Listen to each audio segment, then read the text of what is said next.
Welcome to the Cougar Cast here at the Kokomo Post Sports. I'm your host, Jay Stevens, and this is the place to get all the information on what's going on inside the athletic department at IU Kokomo. And joining us, like he does every week, it's my guy, Grant Patterson. He is one of the two assistant ADs at IUK.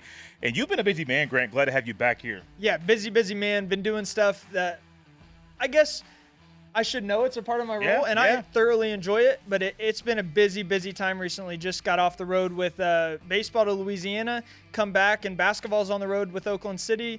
But, man, shout out to everybody who stepped in this time of need for us, keeping things running smoothly for our athletic department. Running smoothly is huge for the athletic department. Also, it's huge for the men's basketball team that has won 4 games in a row. Some of them have been massive wins, blowouts. They've also won some close games that are conference wins. And anytime you can stack wins, 3 or 4 or 5 in a row, it's great for your program. Yeah, to say the least, Jay. I know this past weekend and the win Saturday at Midway, they ended up winning 92-83. Only had 7 healthy guys going into the game. That ended up being 6 after Joseph Anand Jr. went down with an injury after just 4 minutes of action. To escape Midway, a talented team on their home floor, win there by 9 to extend the win streak to 3. And then this past earlier this week on Tuesday, they dominated Oakland City pretty much from start to finish. Yes, Oakland City cut the lead to single digits late in the first half, but we ended up 50-32 at halftime. Ended up winning by 38 or 28, I believe. 28-point road win. I think it was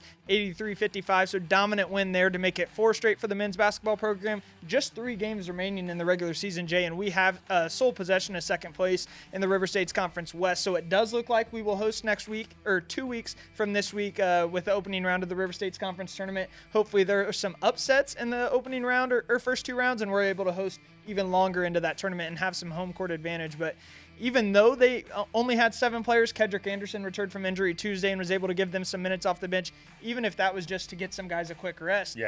7 guys on Tuesday without Joe, so I know we'll have 8 when Joe is able to return and Ked's back to full strength. But, man, just a lot of credit to this team and this coaching staff. Both women and men have been through a lot, injury bug-wise, and just off-the-court issues as well. They've been dealing with a lot, whether it be whatever the issue is. They've been through a lot of adversity this year, and to see both teams playing well at this time of year is good to see. Let's look ahead a little bit. You said it's a possibility that they could host a conference game. When might that game be played? Yeah, so Tuesday of this week. So 2 weeks from this past Tuesday is when the first, I believe, was when the first game would be.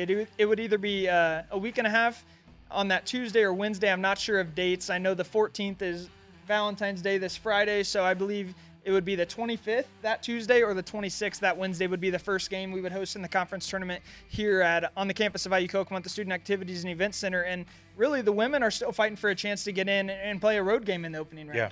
Also, they have to qualify. There's not like an automatic bid to the conference tournament. Yeah, correct. So as far as I'm aware, I was talking about this with Heather when we had a few people ask a couple weeks ago. I believe it's the top 4 teams in each division. Okay. So still a slight chance for our women. Haven't done the program for this weekend senior day yet to look at the River States Conference standings, but we should be right there on the edge. I know we're ahead of IU Columbus, and they're 6th in the River States Conference West. So at worst, we would be 5th and right there on the edge, on the verge of getting a bid into the River States Conference postseason championship.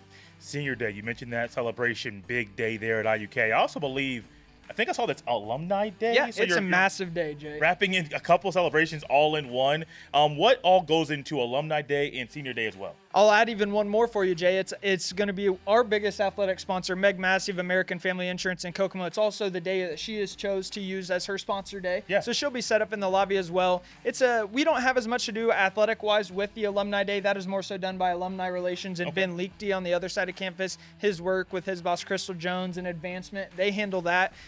It'll be awesome to get a number of alumni back on campus. Yeah. I know a former women's basketball player in Tia Chambers is returning to campus to speak at that luncheon that they're having at 11:30. So even it may be too late to RSVP for the luncheon and stuff, but it's still Alumni Day on campus. We would love to have all IU Kokomo alumni, IU alumni, or other IU regional campus alums come on out as you support our men's and women's basketball programs on Senior Day against Brescia. But busy day to say the least, Jay. We'll honor 6 seniors, including our student assistant coach Lennon Hardy before the men's game. Women's wise, we'll just have Anna Kaiser. We'll honor her before the women's game at 3.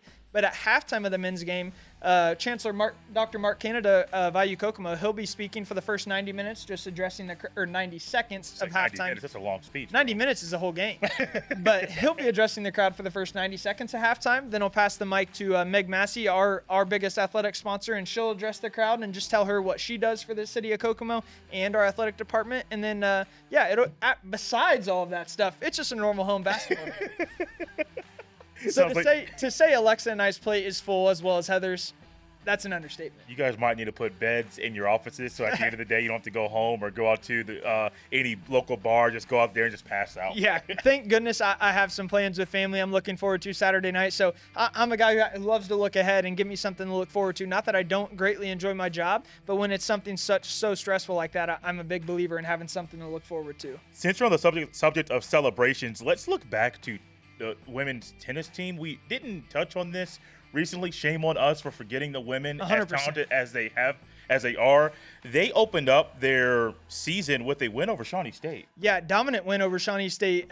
First win of the 2024-2025 calendar year. The fall is more of a practice season. Don't necessarily have to take those matches too seriously, but obviously you want to win as much as you can. Got the first win, got the monkey off their back, if you will, this past Sunday. They traveled to Ashland, Kentucky in the Ashland Tennis Center.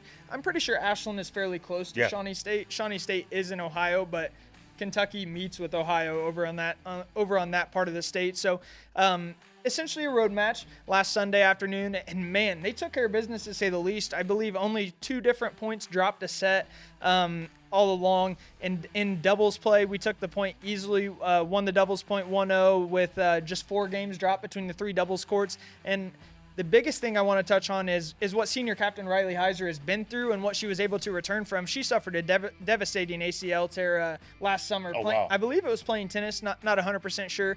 But, she suffered a devastating ACL tear. Wasn't sure if she would be back to play at all this year, her senior year. She missed the entirety of the fall campaign, which, as I mentioned, not a big deal considering the spring is the championship season.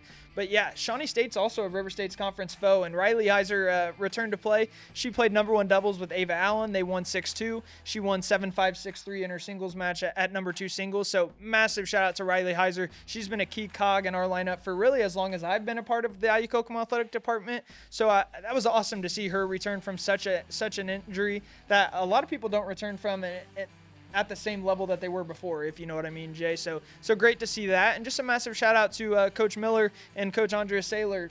Big time effort there to open up River State's conference play in the spring season, 1-0. Is it normal for the tennis team to play a conference opponent in the first match?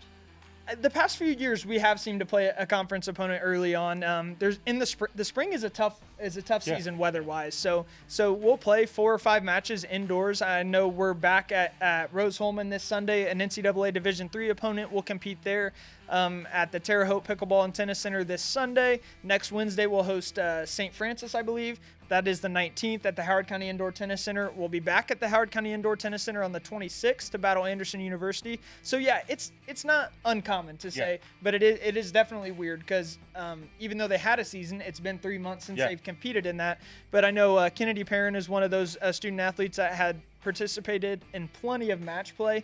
Howard County Indoor Tennis Center is a massive resource to our tennis student athletes, and she's been able to get that match play at her disposal whenever she wants in the off season. We're celebrating today, apparently. We didn't know that was a theme of the day, but here we are. You were talking before the show started about esports' new gaming center that they've been playing in. Can you dive into that a little bit? Yeah, it's essentially been up since the fall semester.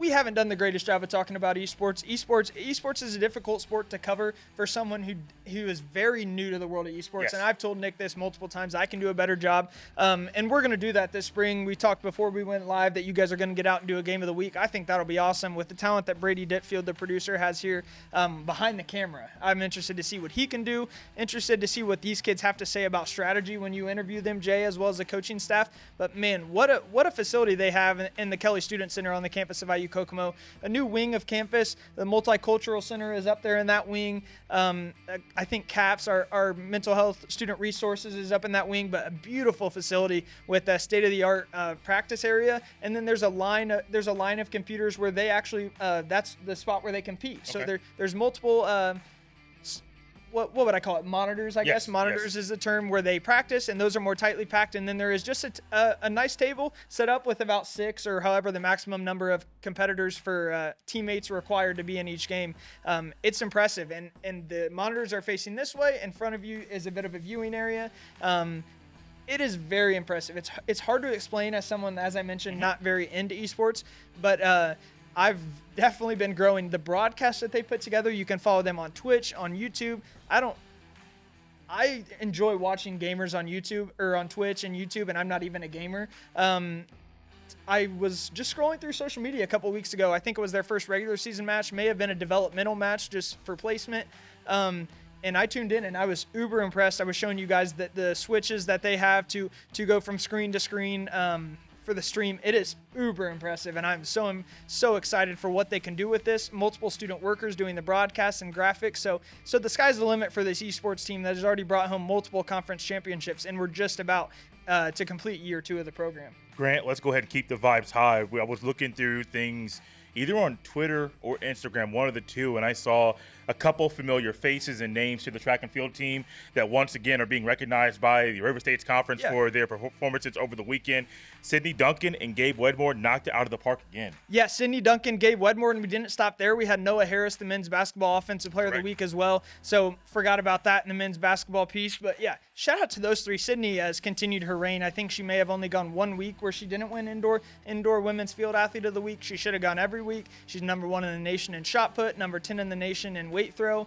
And we're just about about 2 weeks out from competition at NAI Indoor Nationals in Gainesville. And you guys will have the opportunity to hear from those national qualifiers next Tuesday. You won't get to stare at my face next week. Unfortunately for you guys, fortunately for you guys, to be quite honest, you guys will hear from those student athletes and their coaching staff about all the work it's taken to get where they are. But Gabe and Sydney are a massive part of the indoor track and field programs that are headed to conference this weekend.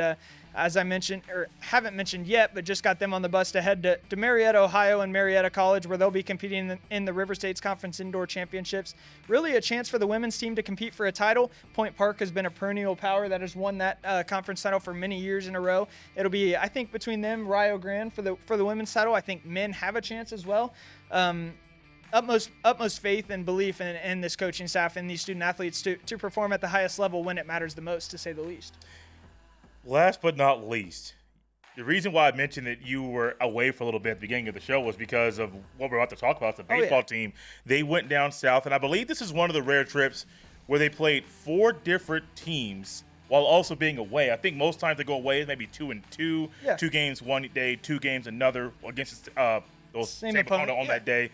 That was an interesting weekend, but also they're in the midst of a series right now that's being played a little bit earlier than expected. Yeah, it's been a funky season. Really just the past week and a half has been funky. Got the chance to travel to Louisiana, check that state off my bucket list, I guess you would say. Never been to the state of Louisiana. Nothing to write home about. I do enjoy checking off the list. I'm a big On Patrol Live PD fan, and to be staying in West Monroe, Louisiana, where they are live, was pretty cool for me. So I was chomping at the bit to get back home. My parents were making fun of me for this, and tune in and see what happened while I was staying in West Monroe. You weren't scared while you were down there? No, I wasn't scared. I got Ron driving the bus, the Cougar bus. He could get me wherever I needed to be. We had a rental car. We were safe, but it was cool. Just being a weirdo, that was pretty cool for me. But that's the biggest tournament in NAIA baseball regular season each year, whether it's the Cajun Collision or the East-West Challenge put on by NAIA Ball and sponsored by the Show Me League. Just want to shout out NAIA Ball and all they do. It is impressive that they can put on such a high-level tournament. These are a bunch of former college baseball players, most of them NAIA. To be honest, a lot of them are SIDs at universities in the NAIA, and they put these 2 tournaments on, the East-West Challenge and the Cajun Collision, and we went down there and played some high-level competition, Jay. Yes, our record is only 2-6 through 2 weekends, but that is nothing to hang our heads about. The final 2 games of the weekend were a loss to number 14 Central Methodist in extra innings, trailed them 6-0, came back and tied it 6-6, led them 8-6, I believe, we led them 10-8. They came back and tied it and eventually won 14-10. And then the nightcap and the final game of the Cajun Collision, that was a long Saturday. Started off that game at 6 Central. It was about a 3.5-hour game, went 9 innings. And then we had about a 2-hour drive to Pine Bluff, Arkansas before we made the complete trip home last Sunday. So it was a trip. It was a lot of fun. These guys got better on the trip. They battled through plenty of different types of adversity already this season, and I really believe this team is set to bust out. As you mentioned, though, the schedule does not get any easier because they're in the midst of a series at number 3 Georgia Gwinnett. Just a 3-game set due to weather. Weather is wreaking havoc all throughout the United States this week, especially on NAIA baseball. Just 3 games, Thursday night against number 3 Georgia Gwinnett on their home field, Friday morning against number 10 Indiana Wesleyan, massive for the recruiting battle in the state of Indiana. And then they'll close out the weekend on Friday. Yes, the weekend, and they're already done on Friday. But it will be nice for these guys to compete on the week, get a day off or two, or maybe go back to work and practice for the weekend and prepare for next week's 4-game weekend against 3 different opponents, the Midwest Clash at Freed-Hardeman. Did we forget anything? Man, I really don't think we forgot anything. There's a high likelihood we forgot something, but a lot of successes from our student athletes within the past week since you heard from me last. But yeah, tune in. IUKCougars.com has a bunch of different stream links, live links. There's a full calendar as you scroll down to the bottom of the page. If you're just looking for one sport, click on teams and find your sport and schedule you're looking for. One thing I want to say before we get up out of here is to go to the Student Activities and Event Center on Saturday afternoon to watch these talented athletes play. You want to get a celebration of 6 athletes, I think 5 players and a coach. Yep, for the men's game. 5 players and a coach, but then also it's 2 good games for the price of 1. You can't beat that. 2 really good games. A bit of revenge on our mind. Both men and women fell at Brescia early in the year. Brescia's comes to town. The Bearcats, they're well coached. It'll be interesting to see what it turns out to be game-wise. I think both teams will come out with a chip on their shoulder considering they're honoring their seniors and all they've done for our program. So coming out to the Student Activities and Event Center, the weather should be cleared up by then. Sunday may be a mess, though, so get out of the house. Come watch IU Kokomo at the Student Activities and Event Center, 1 o'clock and 3 o'clock Saturday afternoon. We'll see you there. That's Grant Patterson. He's one of the 2 assistant ADs at IUK. I am your host, Jay Stevens, and this has been the Cougar Cast. We'll see you next time.